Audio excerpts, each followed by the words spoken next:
तिला नाही माहिती पण प्रॅक्टिस केलेली आहे. ओके, सो सान्वी आणि मृण्मयीचा परफॉर्मन्स आता आपण बघणार आहोत. स्टेजच्या सेंटरलाच परफॉर्म करा.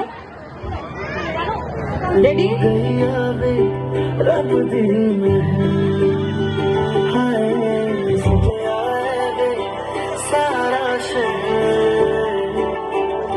आज हो गया बे रब दी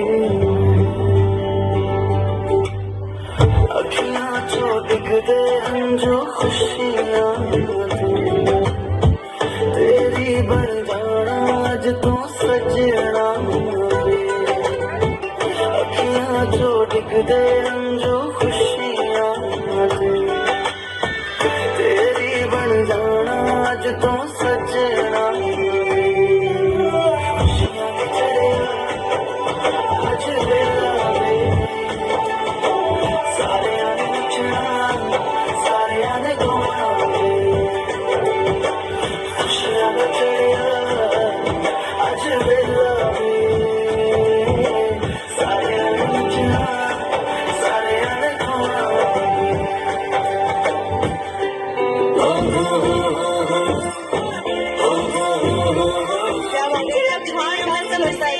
जोरदार टाळ्या झाल्या पाहिजे दोघींसाठी.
क्या बात है, क्या बात है. थँक्यू सो मच सान्वी आणि मृण्मयी. अजून डान्स करायचंय सान्वी बाळा?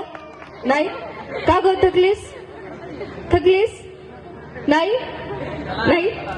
चला, वेल थँक्यू. बघा त्या दोघींसाठी पण छान